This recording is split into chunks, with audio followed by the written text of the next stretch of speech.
This is Dan Schneider. On this Dan Schneider video interview, I will be speaking with Humayun Sidki. We'll be talking about paranormal, the supernatural, and all that kind of stuff, and whether it's real or not. The conversation begins in a moment. Humayun Sidki is my guest. We will be talking about the paranormal and the supernatural and all that sort of stuff. Sid, if you could give a little background about who you are, what you've done, your general philosophy towards these things, any books you've written, for a couple of minutes, that would be a good way to open things. Very well, yes. I am a cultural anthropologist. I teach at Miami University, and my work has been primarily with societies I've done field work in India, Nepal, and elsewhere. And my interest has always been in religious beliefs, supernatural beliefs, and why people hold these. So the question I always have is, how come people can believe things for which they don't have any evidence? And I've investigated a number of communities where I've dealt with or worked with shamans who have this elaborate cosmology and trying to compare that to our Western perspective. So anthropology of religion is one of my areas, as well as scientific anthropology. And what that means then is that the research I do involves empirical first-hand field work, developing hypotheses, testing them, and so forth. I've written probably about 10 books. Um, the last two involved shamanism and pseudoscience and the paranormal. So let's start with sort of the granddaddy of paranormal or supernatural beliefs, and that's religion and belief in gods themselves. And I find it interesting that in most discussions of the supernatural, the paranormal, we'll talk about UFOs or ghosts or Bigfoot or Loch Ness monsters or whatever. But gods, small g, or God, the Western God, is often left out. Yet, if one wants to give a percentage of chance of actually being, as little a chance as I think of Loch Ness monster or Bigfoot existing, it's almost infinitely less of a chance of a being that's in control and understanding of everything in creation being there. So, what do you think of why people don't include gods or the Western god Yahweh in their conversations about the paranormal? The paranormal is kind of a very strange area because the folks who have pursued paranormal studies, like Ryan and others, always have this covert intention of using paranormal phenomena to validate religious beliefs. And even though they've never been explicit about that, that's been the undertone of our paranormal research. Is that ultimately, if these phenomena are real, then so must be God or the gods and so forth.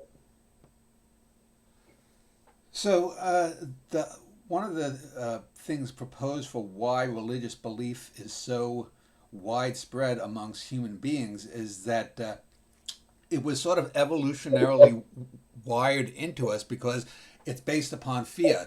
So if we're two Neanderthals walking down the road and we hear some rustling in the bushes, if you run away because you think it might be a saber-toothed cat, and I'm foolish enough to say, nah, I'm going to probably get killed a lot more, and people like me with my belief system are going to get killed a lot more. Whereas the people who are fearful and run away and think that everything is a danger are likely going to survive. Do you accept that as as a why religion persists as a reason for it? Uh, it's amazing. You sound like you watched my video on why people believe paranormal stuff. Because what you're describing involves a number of evolutionary traits that humans have. One is called agent detection. We're primed, we're wired to always look for agency. So I'm walking down the road, as you just said, or maybe in the bushes, and I hear rustling. My first response is it's an agent, it's an intentional being. And once that kind of gets triggered in, then I can run away. And this did give us evolutionary advantage because if you don't survive, you don't reproduce, and so forth. So agency detection is a powerful mechanism that allowed us to survive in ancient environment where there were lots of dangerous animals and other humans. But we still have it. So if you're at home and you're just sitting and it's late at night and you hear rustling outside your window, you may say, well, it's a tree, but you may also think, who's there? What is that, an agent? Is that an intentional being? So that's one component. The other one is a mechanism called theory of mind, mm-hmm. which means that we constantly interpret phenomena, especially agents, as if they have thoughts, intentions, beliefs, just like we do one another. So theory of mind worked well because it helped us navigate strangers and foes and friends. But it also gives us this notion that one step away you have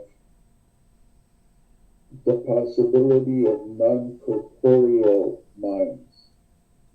So agents, non-corporeal minds underlie these beliefs that you may consider part of religious orientation.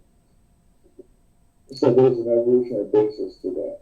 That actually harkens back to a fellow I read many years ago, Julian Jaynes, who believed that the modern human mind only developed a few thousand years ago. That before then we were sort of like philosophical zombies, and that something evolutionarily happened. I myself never believed it, but does that kind of a mindset, if you know who Jaynes was, does that figure in somewhere into how these belief systems not only got started but perpetuate? Okay, I think what his main focus was something he called the bicameral mind. Yeah. And his book is kind of strange. Scholars don't know what to make of it. Some reject it outright. Others say that maybe this guy is a genius. But the kind of evidence he needs to support the notion of a bicameral mind is not very strong. Mm. So essentially, these traits of agency detection, and agency detection is hyperactive, meaning very minimal stuff sets it off. These are the evolutionary tools that help us, that give us an advantage. Mm. So you look at it from that point of view, rather than at one moment the human mind switched over and became what is modern thinking brains. Another aspect of what I think perpetuates a lot of this is the human tendency to see human-like features in non-human things, pareidolia. Most famously, in the end of the 20th century, there was this belief that there was a giant human face on Mars, like something like the Mayan civilizations might have made.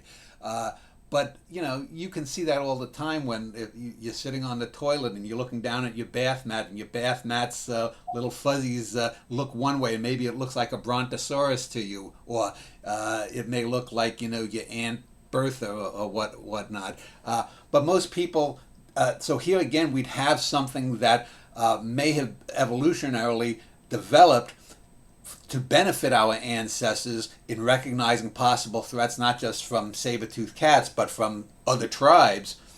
And yet, in the modern day, it sort of works against us. And so, someone takes a piss up against the wall after drinking too much, and someone sees the face of Jesus, and, you get these kinds of things.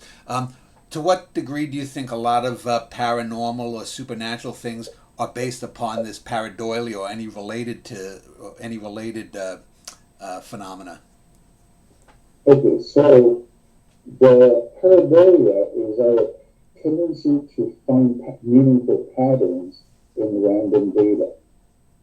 And connected to that is another phenomenon known as apophenia, which allows us to make connections quickly, even though our data streams are very limited. And this idea of the face of Mars is a wonderful example of pareidolia, as is, Jesus on toast and so forth.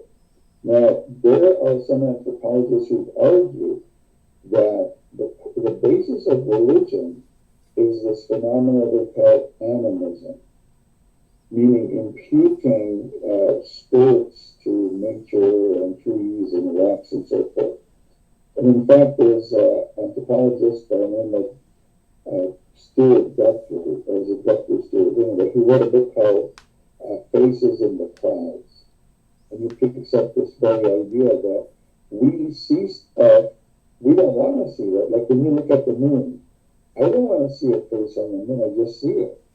And the same with cliffs where the rocks look like somebody's face and so on. So these are natural things that gave us an advantage to do quick decisions with minimal data. Otherwise, we'd be paralyzed and can't make a decision. So folks who could make these connections were able to survive. So animism, some people argue, is a non-scientific framework for understanding nature. Yeah, it seems to me that a lot of what motivates people who have beliefs in assorted paranormal stuff, and we'll talk about individual cases, things from UFOs to Bigfoots and whatnot in a bit, but the animating drive seems to be people want to find meaning in existence. The human beings, we're born into this world alone. We leave this world alone when we die. And so some people want to think that there's an afterlife, even though there's absolutely no proof of it. People want to think that there's meaning in things. So the universe becomes more meaningful if there are non-human agents, which probably exist in the large, vast cosmos. But here on Earth, whether they are intelligent, hairy apes, or whether they're UFOs that are coming down and kidnapping and having sexual experiments on us, or whatever it might be, this somehow gives them the idea that there's meaning when, for someone like me, life seems to be pretty chock full of possible meaning. We are the ones, though, that choose whether something means something to us or not. What do you think about this sort of search for meaning or import or something in the cosmos that we small humans are grasping straws at? Well, remember that in an earlier time, everything revolved around the Earth. We were at the center of the universe. Now, Copernicus and others blew that theory away. But there's another idea that's developed, which is the idea that the universe was created for us. It's an anthropocentric vision of the universe by looking at, say, change very minor variables and life would not exist. So the fact that life exists means that the universe is fine-tuned for us. And again, that's one of these efforts, kind of a scholarly bent to find significance for humanity. Because science basically demolished our significance. We're just another entity on Earth along with other planets and so on. So this idea that the universe is fine-tuned to us is an effort to do just that, to put us back and center stage. So let's talk about certain types of paranormal or supernatural, or some people use PSI, psi beliefs. And since we're talking about religion, let's start off with belief in life after death, and specifically NDEs, as they say, near-death experiences. And I can give two examples: a woman that I was once involved with many years ago, and my own NDE. And it's very telling to me how we took things very differently. In her case, she was in a car accident. She had the classic thing where she died, and she claimed she saw herself in the looking down on herself and the doctors in the operating room, and she was revived. And her proof of this was that she claimed that she saw one of her relatives either get a candy bar or a drink or a coffee from a machine, and this was halfway across the hospital. And in the course of telling me this in less than an hour, us talking about it, she changed her story 3 times within that hour, and I pointed this out. One time it was the candy bar that the relative had gotten, another time it was a coffee, another time it was a soda drink. When I was 6 years old, drowned in a lake in New Hampshire, and I know it was I really drowned. I didn't die, obviously, but I drowned because my parents told me about this quite often. And I remember when I was drowning, I had this vision that I had made it across the lake that I drowned in. I had seen these sort of odd beings that looked a bit like humanoid cats with greenish tint to them. And we went in a cave, had a couple of adventures, and then boom, I'm yanked up by the lifeguard out of the water. Now, I remember some years later looking up, there's a myth called the Green Children of Woolpit in England about these green-skinned kids. And in some ways, there was some reminiscent things about these green feline-like beings that I saw. But it seems much more obvious to me, unlike the woman I was involved with, that I either hallucinated this, or maybe I saw something like Leonard Nimoy's old show in the 70s called In Search Of, and maybe I had heard about these green-skinned kids, and I incorporated this as my memory. Every time I had the memory of this so-called near-death event, I just incorporated new information. So I was able to step back and look and say, probably nothing paranormal happened to me when I just drowned in a lake when I was 6. This woman that I had been involved with, her NDE, her claim was she was like 20, 21 at the time in college. She didn't have that. So I'm wondering, people will always say, well, what motive do people have to say that they were abducted by UFOs or had these near-death experiences and met Jesus or whatnot? Well, very clearly, it makes them feel very, very special. This woman, for example, now goes around. She does a lot of these talk shows about NDEs. She talks about how she's closer to Jesus and she has superpowers now. Whereas me, I'm just me talking to you.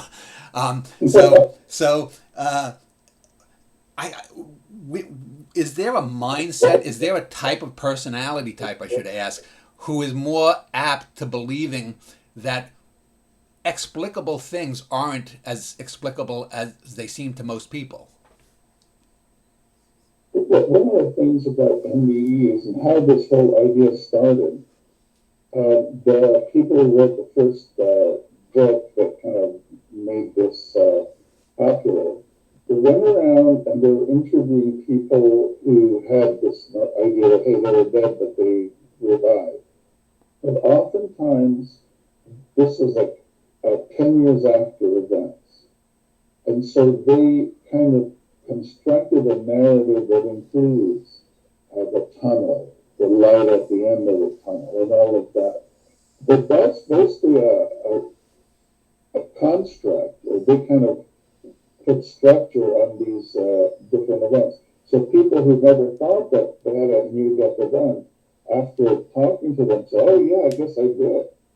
So they're just kind of leading people to reinterpret some experience. There's no evidence that people have these things for real. No one has come back with any kind of information that would say, all right, okay, I've got it. You saw something that was extraordinary. During these events where people are about to die, your brain, levels of oxygen in your brain get affected, and that triggers hallucinations of various types. So now there are people who've investigated these sorts of things. So there's one investigation where they would put pictures in operating rooms high above. Yeah. And the idea is that if this person leaves their body, they'd see it, and nothing. There's no positive results. Yeah. I read about that too. But the thing about paranormal experience is that when people who have it are convinced that it's real, no matter how much evidence you give them, they say, no, I know what I felt, I know what I saw. So that's another element in, figuring out why people believe in this type of stuff. Yeah. I'm sorry. The exact same thing happened. I did a show 3 or 4 years, maybe 5 or 6 years ago, with two women. One, we were talking about life after death. One a skeptic, one a believer. And the believer, when she was talking about life after death, just started breaking into this narrative how she also was able to have out-of-body experiences, and said that she went and she saw the dwarf planet, now Pluto. And I said, well, this must have been before, the 2015 flyby where we got the famous photos. We can see there's a heart-shaped snow valley on Pluto and whatnot. And I said to her, well, did it ever occur to you that if you were actually flying past Pluto, I might take a good look at things, and I'd say, there's a mountain up near the North Pole of Pluto that looks like this, and there's the heart like... I said, if you had done that, you'd have pretty, maybe not solid airtight, but you'd have a pretty good claim to saying that you did have an out-of-body experience. And it didn't occur to her, of course, to do that. And this always seems to be the default when people are caught, not necessarily in lying, but their belief system are clearly showing their flaws.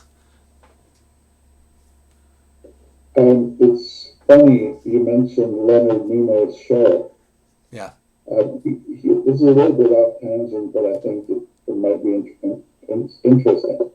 So he did a show on a people called the Dogon in Africa. And they have a myth about the star Sirius and its dwarf planet. So the ancient aliens people show and say, hey, this was alien contact for sure. But when you look at the descriptions they have, they don't talk about any of the planets behind the ones that we see.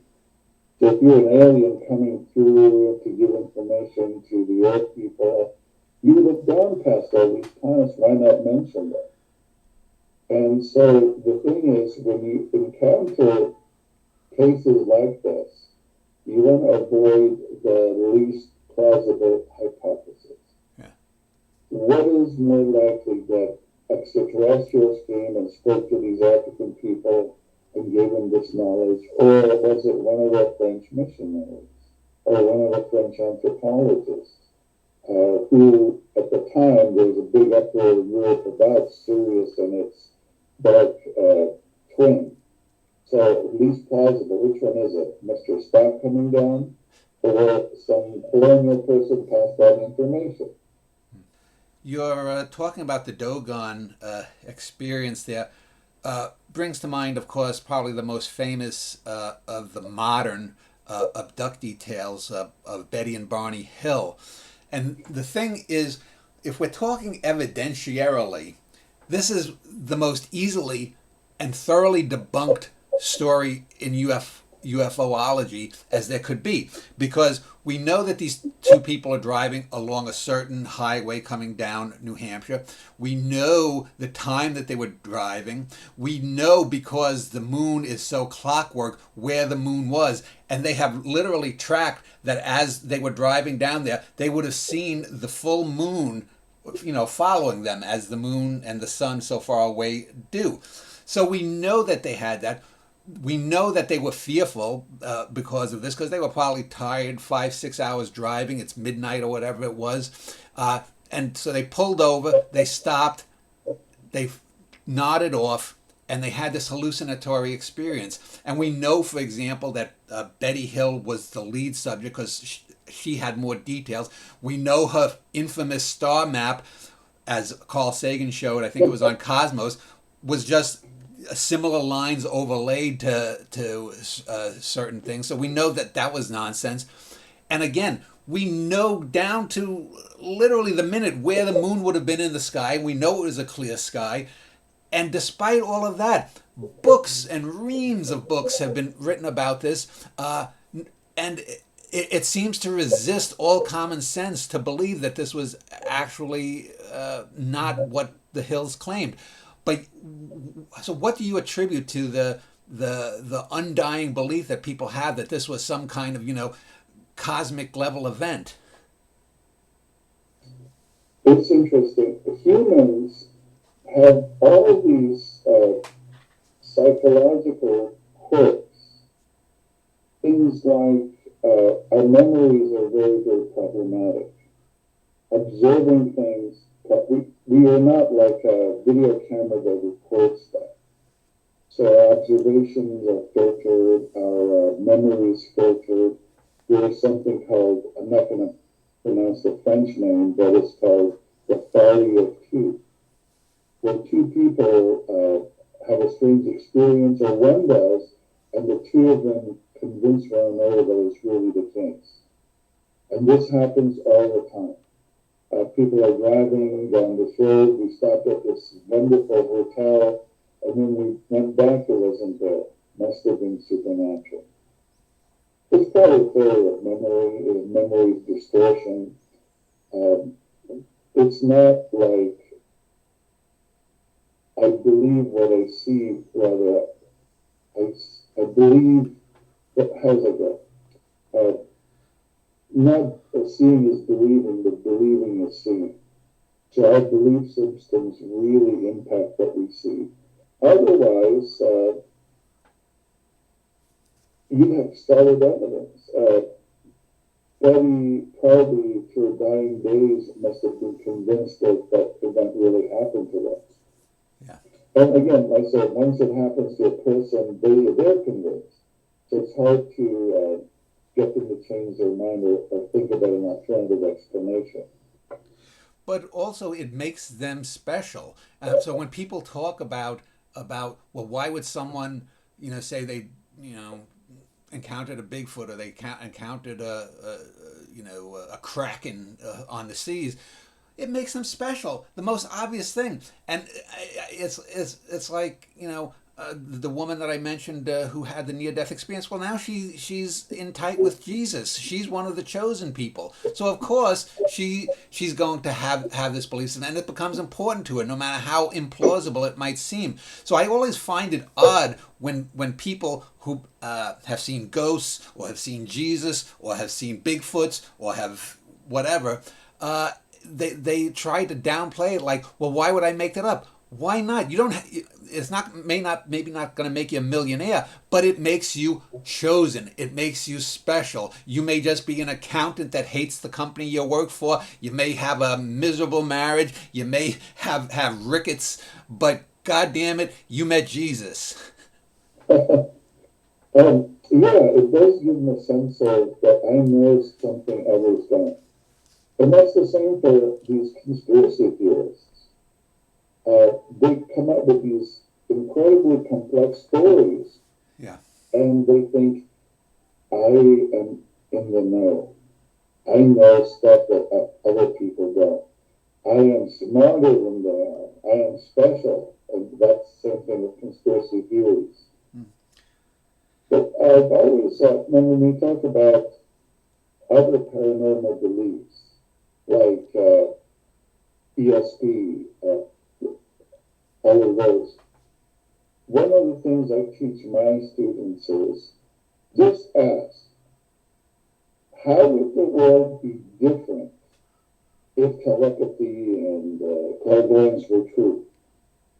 We have a very, very different world, but we don't, because that stuff is not real. Yeah. Not real in the sense that people who tout it say. Well, I would answer that if we had telepathy, no one would be able to lie, because if we all were able to read other people's minds, we'd know who was bullshitting and who wasn't. And human beings, let's face it, we all lie, and I'm not going to say I've never lied. The person who says they've never lied is a liar. But there's a difference between being Donald Trump and telling 200,000 lies in a few years and being, just a regular nice old person who occasionally maybe lies to themselves about, you know, I heard something off in the woods and I saw a Bigfoot. And I'm not sure, but I'd like to believe it was a Bigfoot because, then I have a tale that I can tell to my sewing club that no one else could.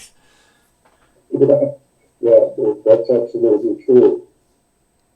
So let me just detour for a moment to talk about the desire of a lot of people to believe in things even if they are not supernaturally based. And I can give you two examples, and I think they don't deal with the supernatural, the paranormal, but they do give, I think, some insight into why people believe things. And one is when I look on YouTube, or I'll have YouTube playing in the background, maybe I'll listen to some music, and I'll listen to a music playlist, and as I'm working, doing things, on comes a video, and it's something about, can Superman beat the crap out of 100 Spider-Mans or something? And and eventually, you watch something like this, and it's like, my first thing is, why are adults making this kind of stuff? I mean, there's a lot more interesting things in the world than whether Superman can beat 1,000 Spider-Mans or mans or whatever, however you would pronounce it. But I think what really disturbed me is when people try to make a claim that superheroes here in the Western world have replaced the ancient gods, the Norse gods, the Greek gods, the Egyptian gods, the Roman gods. And I say, no, we know who made Superman. We know the two guys' names. We know Stan Lee, who made Spider-Man. These are not gods in that people once feared. I mean, yes, there is a Thor in the Marvel universe, but it's based upon the original Thor, and there's significant differences. But no one ever feared that the Marvel Thor was going to come and whack him with the big hammer there. But they did, at some point believe that Zeus might strike someone down with lightning, or that Mercury might do this, or that Atlas held up the firmament, or something. So that's an odd belief. So let me just ask you about this, and then I'll get to the next one. Do you see in this belief system, or this love of superheroes, an incipient or undeterminable desire of people to just believe in things that are totally ridiculous? Superheroes, we've grown up with them. And don't forget the commercial side of this. This was material given to us here. This is what you read. But just to go a little bit off point, I don't think superheroes are based after ancient gods. But Carl Jung said something different. He said that UFOs are technological angels. Yeah. And that happens whenever we don't have enough information. And this is another idea that I kind of talk to my students about. When humans encounter gaps in information, they fill them with whatever they desire. So there's something that we don't really know about, and there's confusion. We supply our own little tidbit to fill that up. But things unknown, here's another principle. The unknown is not supernatural. Yeah. The unknown is not paranormal. So at one point, people were saying, bats navigate at night because they have ESP. And that was an accepted kind of explanation until we found, no, these critters have the equivalent of a sonar. They bounce sound off things and figure it out. So as long as that is unknown, ESP came in because that's a gap in information. And people fill it in with their own ideas. But unknown or partially known stuff is not supernatural or paranormal. at least for the most part. So let me talk about something, my second part of this idea that I think is a lot more dangerous than the superhero kind of worship, and that's artificial intelligence. And one of the things that I've interviewed a few people about artificial intelligence. I don't believe that large language models are intelligent or can be intelligent. Maybe we're going to have it, but it's, to me, this is the fantasy of boys like Ray Kurzweil and Elon Musk that within in 2 years everyone's going to have a robot or whatnot. But putting aside the apocalyptic ideas that people come along with this, is the idea that artificial intelligence and artificial general intelligence and artificial superintelligence is going to come along and either it's going to destroy us because it's demonic, or it's going to save us because it's godlike. And you hear people talk about, well, within 10 minutes of starting, we're going to have artificial superintelligence with 1,000, then 1,000,000 IQ. What the hell does that even mean? You know, it's not like 10 minutes after that would happen, we're going to be able to travel through the stars like on Star Trek, you know, at 1,000 times the speed of light. But it seems to me to go again to this idea that we just want to believe that we can put all our problems behind it, and whether it's aliens coming to save us, as in, you know, a lot of the 1950s classic movies from Hollywood, or whether it's technology that's going to save us and it's going to be a billionaire, you know, Superman like Elon Musk as he styles himself. It seems to me that this shows a susceptibility of society to believe in the more ludicrous stuff like, you know, a Loch Ness Monster or a Bigfoot or ghosts or whatnot, when we are already projecting Godhead onto artificial superintelligence, which, if we ever do get it, is probably still a few decades away. Yeah, and this notion of artificial intelligence is really bothering a lot of people within academia as well. They'll replace you as a professor very soon, those sorts of ideas. But I think there's a lot of hype here as far as what AI can actually do. But your remark about movies influencing these sorts of things is interesting. Like The Day the Earth Stood Still brought the notion that we're messing up here, but the aliens are making sure we don't blow ourselves up. And in the Terminator movie, where, you know, the artificial intelligence gets so intelligent, finds humanity no longer, finds humanity a nuisance, and attempts to destroy them.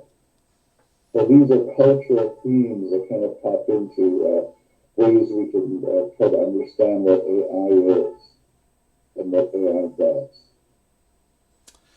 So I want to talk now about a few more classical types of paranormal or supernatural belief, and in no particular order necessarily, but the first one I want to talk about is what they call lake monsters. And the most famous one, of course, is the supposed creature, usually depicted as a kind of plesiosaur, a long-necked reptile from the Mesozoic era, that these plesiosaurs inhabit certain bodies of water at similar latitudes in the northern hemisphere. Loch Ness, Chesapeake Bay here in the U.S., I think Lake Baikal in Siberia, and a handful of other places. And, you know, this idea of dinosaurs surviving, you know, this thrills a lot of people. But the most famous photo taken something like 100 years ago was called the surgeon's photo. And it was so obviously not anything. It was this black shadow of a creature that looked like a plesiosaur, but it was clearly small and clearly in a small pond of water, because water photographically does not scale. You know, when you look at something, you can tell how big it is just by the ripples around it. If this was a real plesiosaur that was 30 or 40 feet long with a huge neck, you could see it. And all you have to do is look back to something, to get back to films. You know, the old Ray Harryhausen films of the 50s and 60s, where he would have these Dynamagic, you know, stop motion photography things. And there's one scene, I think it's in Jason and the Argonauts. If you've ever seen that movie, it's a great depiction of the classical gods of Greece because but anyway, there's I think it's is it Triton or Uranus, whoever's the god of water, Neptune, I think, comes up, and it's actually played by an actor. But you can see how they have the guys in the boat, and they have Neptune, and he's clearly the size of a human being because water doesn't scale. So here we have this photo, obviously not a huge creature, and people still believe this for 80 some years until someone on their deathbed or whatnot signed a confession that they had made it up. So what's really amazing about that is that people who believe in Nessie, even when they're presented with evidence that, hey, this was false, the surgeon made this up, they refuse to alter their own beliefs. Saying, well, that was one incident, but there are other cases where we know there's evidence for this creature. It's the same story with crop circles. Yeah. So these couple of dudes in England said, hey, we did it. We used the ropes and these long wooden things, and we did it. And that sort of debunked the whole thing.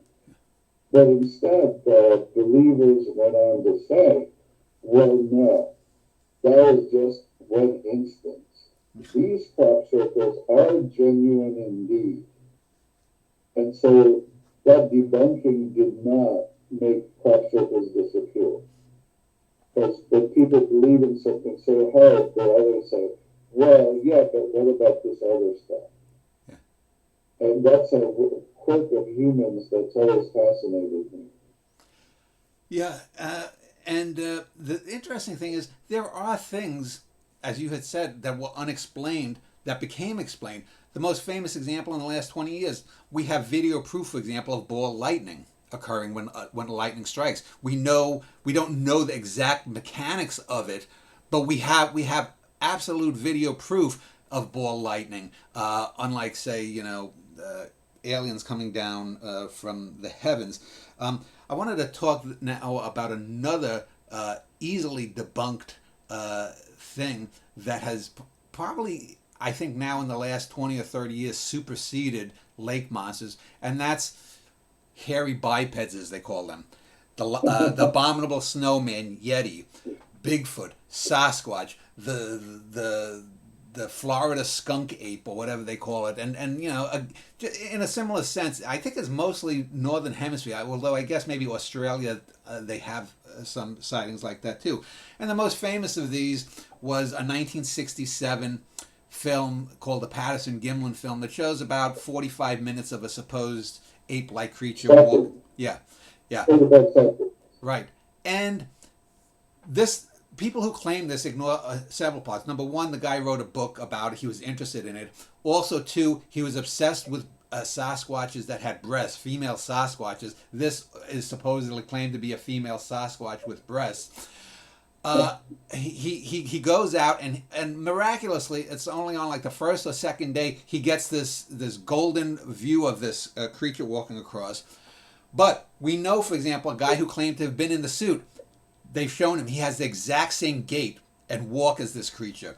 We know, for example, just like water doesn't scale, that you cannot bring more information as you blow up an image. For example, there's a famous film by Michelangelo Antonioni, one of the great Italian film directors, called Blow Up, made in the 1960s. It's about a guy who's a photographer who accidentally thinks he sees a murder, and he's blowing things up. He sees what he thinks is a dead body, but as he blows things up, the information fades. You cannot blow up a photograph, anything with light, and gain information. You only lose information. Yet miraculously, all of these artificial intelligence systems supposedly are now showing, well, not only did this female Bigfoot have breasts, but the muscles move and this moves and that, and we can see this, and no, it's clearly stuff that's being added through computer enhancement. enhancement, not because you lose information. So all of this argues against it. And I think I sent in an email to you. I interviewed a guy a couple of years ago about Bigfoot, and he taught in Korea. He grew up in Cascadia in the Northwest. And so he himself never had seen a Bigfoot, but he believed that they'd be out there.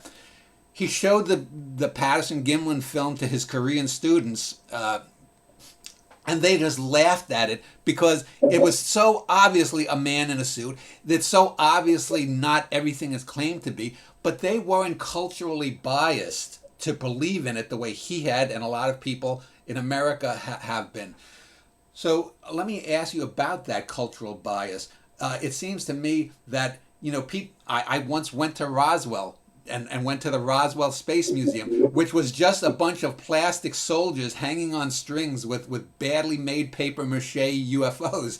I mean, they market the shit out of this stuff. Same thing with Bigfoot. I'm sure there's a dozen towns up in Washington or Oregon that say they're the home of Bigfoot. It's the will to believe, the desire to believe, especially in the cases of these kinds of things, like at Loch Ness or in Cascadia, to make money off of this thing, or in Roswell. Surely that plays a huge role in the propagation of these beliefs. Oh, sure, yeah. So I did a lot of field work in Nepal. Mm. And that was the place where they saw the Sasquatch footprints. Not Yeti. Like abominable stone and a Yeti.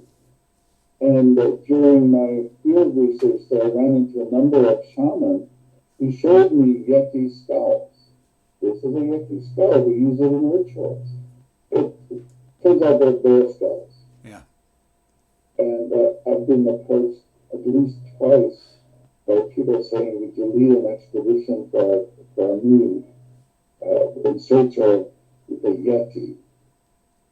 But the notion that no matter how much evidence there is against the belief, people will not give it up. And there are lots of things in this culture that promote these things. I mean, all of a sudden you have shows in search of Bigfoot. Yeah. And you got a bunch of guys running around that season after season, nothing. But people watch it. And then ultimately, where there's a lack of evidence, you have to come up with some kind of alternative explanation for that. So the latest understandings of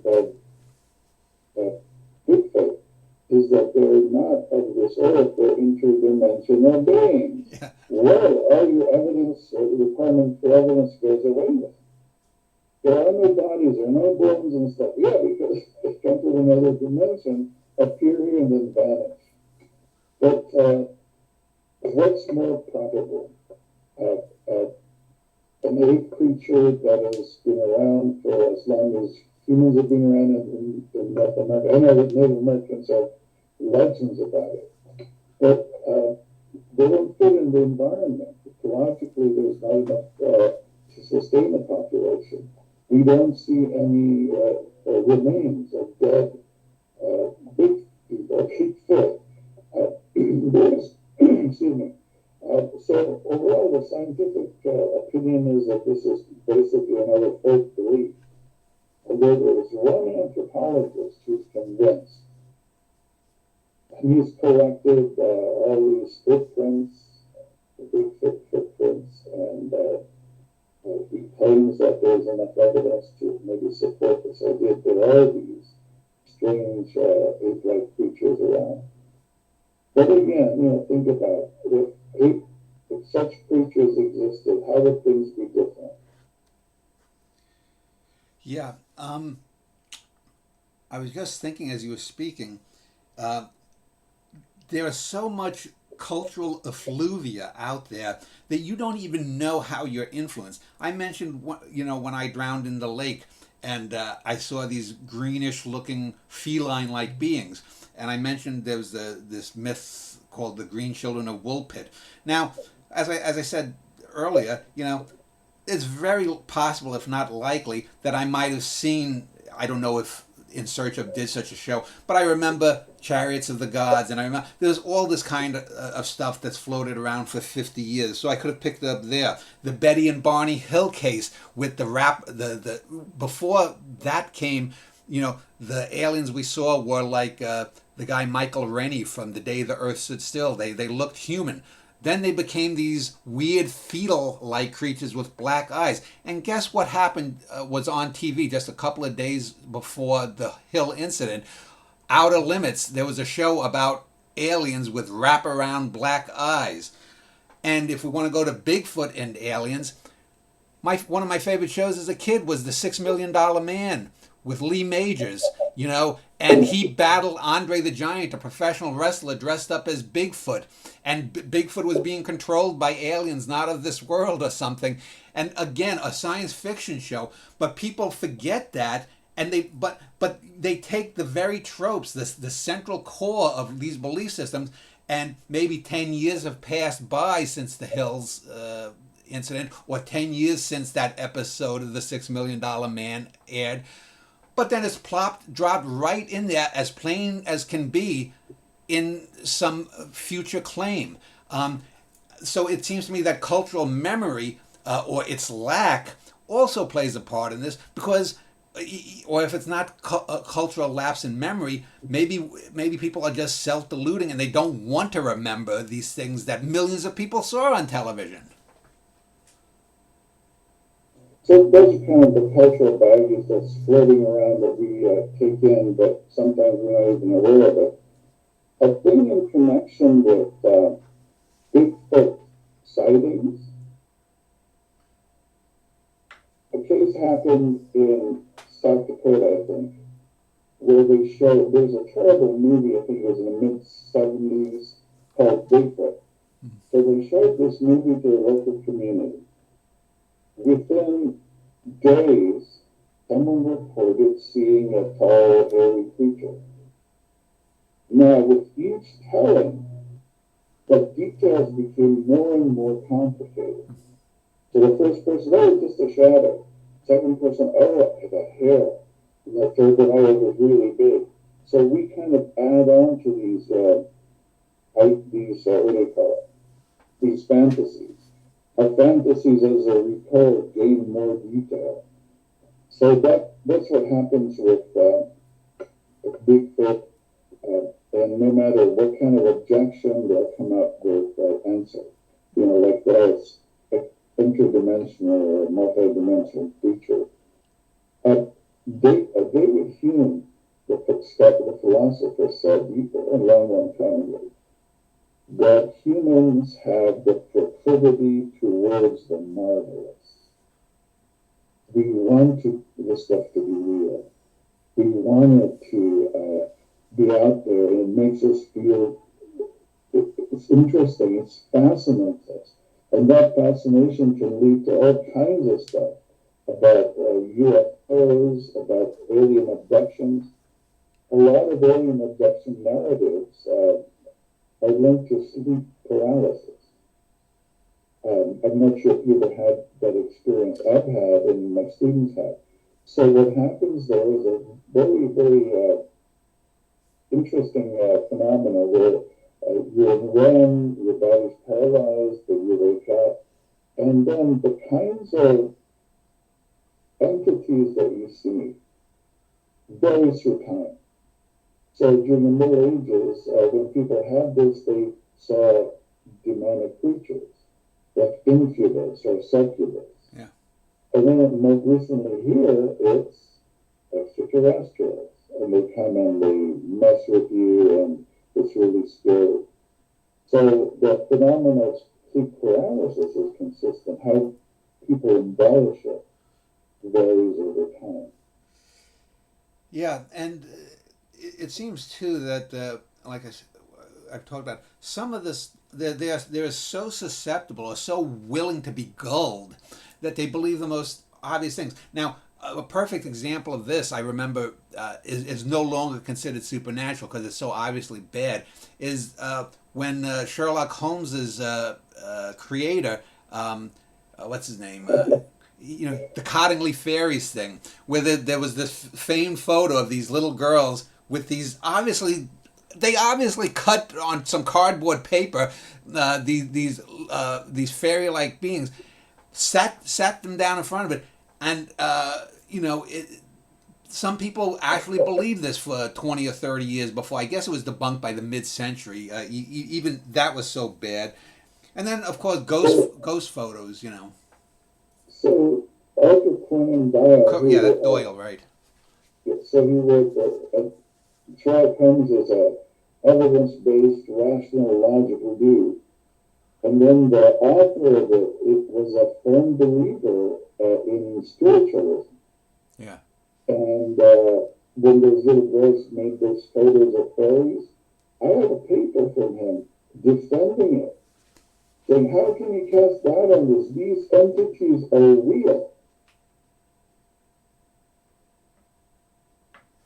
So anyway, Conan Doyle was friends with Harry Houdini. Harry Houdini was very close to his mother. Yeah. She died. Conan Doyle said, hey, my wife can contact her. Because at the height of spiritualism, they had these seances where the dead relatives could talk. And when Houdini came and his mother's spirit spoke through Conan Doyle's wife, she didn't have an accent. Houdini's mom had an accent. And that led to this big break between the friendship was gone. And Houdini thereafter committed himself to exposing false mediums. Yeah. So, he was the James Randi of his day. You're right. Yeah. In fact, I think he was the pioneer debunker. Yeah. And yet, despite that, and despite better evidence, and despite everyone having cell phones, and who knows what the hell technology is going to come in the next 20, 30, 40 years, that it seems that the will to believe, the will to think that the universe is more wondrous than it already is, just from a sane point of view, doesn't seem to be abating. And I mentioned artificial intelligence and people who think this is going to solve every world's problem within 10 minutes of going online. People still, they manipulate photographs. If you look online, a famous story, the Slender Man. Have you ever heard of Slender Man? The Slender Man was created by a specific person 15, 20 years ago, whatever. A couple of girls tried, or maybe they succeeded in killing one of their classmates about a decade, 12 years ago. We know, just like with Superman and the comic book heroes, we know who created Slender Man, when they created them, creepypasta they call it, and yet some people still want to believe in this nonsense. So there's a phenomenon called confirmation bias. Yeah. Where you have a strong belief, and when you get contrary evidence, instead of changing your belief, you double down on it. And there are multiple examples of this from a variety of areas. Like people come up and say, hey, on this date, Jesus Christ will land on this place, and it's the second coming, and we'll all be taken up. And the date comes. Nothing happens. You'd expect the believers to kind of say, all right, well, we're wrong, we're out of here. They double down on it. We must have miscalculated. Or we just have to be more correct about how we deal with the days and numbers. So if you have a strong belief in something that you've invested, any contrary evidence will let you double down instead of saying, oh, well, I guess I was mistaken, I was wrong. Our ego doesn't allow us to do that most of the time. So instead of saying I was wrong, you say, I know it to be true, and I'm doubly sure about it. And confirmation bias works in everything. Like think about politics, right? You have people who are just devoted to some politician. No matter what kind of evidence comes up, they double down on their beliefs.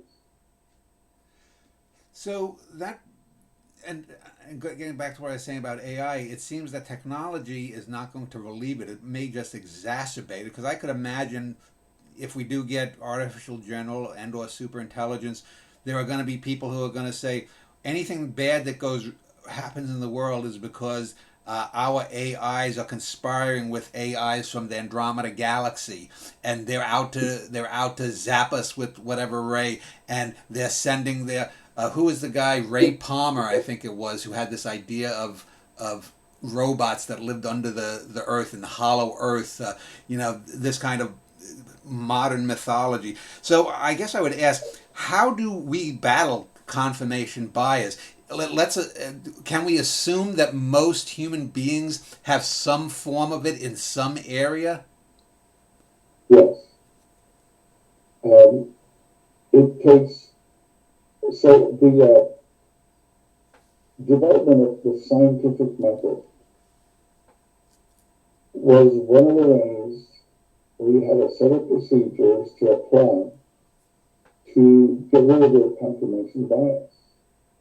Because science says, okay, you're telling me this. What is the evidence? Instead of saying, no, you're telling me this, no, I'm absolutely sure that my beliefs are true. So of all the ways of knowing in the last 1,000 years, science is the perspective that allows us to test our beliefs against obdurate facts. No other procedure does that. So this is why current politicians and regimes are anti-science. Because once you get rid of this idea that, hey, you can have objective knowledge, then you can pretty much say anything you want. There's no way of assessing what is what. And confirmation bias is very powerful. And that's one of the battles we have to fight. How do we overcome it? Science is not evil. Science is not a body of knowledge. Science is a method for understanding the universe. And as long as we adhere to that, we are, as Carl Sagan said, candle in the dark, or some such thing. So, belief in the supernatural, whether it's something as ridiculous as, say, the Cottingley fairies, or something that culturally is as pervasive as belief in God or gods of some sort, do we? What is the best way to battle or debunk that? Do we need to look at it as if it's some kind of mental illness? That's probably not going to fly culturally. Because science, because quite frankly, I mean, I'm someone who, when I look at the detritus that's online, especially on YouTube and assorted kinds of things like that, most of the quote unquote science explainers are terrible. I mean, I'm a layman. I make no claims to having a science background, but I know that probably 80 to 90% of the stuff that comes out of the mouth of this science explainer or that science explainer, either it's 100% wrong, or they have the gist of it, but they just don't understand something deeper, like Schrodinger's cat. They're not even aware that this was a joke that Schrodinger told to show the absurdity of there being something that's alive and dead at the same time. If people who explain and believe in science are so bad at explaining it, do we have any hope? I think that's a failure of our education system. Mm-hmm. And, in my discipline of anthropology, the majority of these folks with PhDs are scientific illiterates. And that's remarkable for me, because these are intelligent people. Yeah. They just don't understand that. And instead of accommodating it, they've demonized it. So it's a failure of our education system. It's a failure of our politicians who denigrated scientific knowledge. Climate change is bad. It's a hoax. It's bullshit. Scientists don't know anything. So it's a combination of poor education system, politicians railing against science for their own agendas and motivations. But the problem is this: we may not value science as a way of knowing, but people in other countries are. Here we teach our kids that the earth was built or created in 6 or 7 days. In China, they're doing real biology and real physics and real mathematics. Where do you think that would put us in the global competition of ideas and economic systems? We're raising illiterate, scientifically illiterate students. And that's a sad thing. It should somehow, we're hoping that it will be corrected in some way. But just like AI is using explanation, the internet itself, when it was created, they said the internet is the democratization of knowledge. Everybody will have access to everything. Instead, we're getting echo chambers. Where creepy people have other creepy people to talk to, and they validate one another's ideas, and these echo chambers then influence politics and so on. So something that is wonderful, the internet, democratization of knowledge, you have echo chambers and a lot of pornography. Yeah. They'll figure it out. Well, I've complained about a similar thing in the arts, is that I've said to especially young people, reading classics, the great literature, world literature, should be a golden age now, because you can go to any website around the world and get a complete copy of anything by Dostoevsky, anything by Homer, anything by, name it, the film. We should be literate in world film by now. But the people don't want to use the information. The internet, like you said, is filled with nothing but Nigerian penis scams and pornography. And yet, I tell some of these kids, if I wanted to read A Tree Grows in Brooklyn or Huck Finn and my library was out, I'd have to wait 3 weeks before, someone returned that book and got it. You can download it in less than 3 minutes and start reading about Huckleberry Finn. So it's not just the sciences; it's the arts. I think have suffered, and to me, in science, one of the great total disappointments is the TED Talks.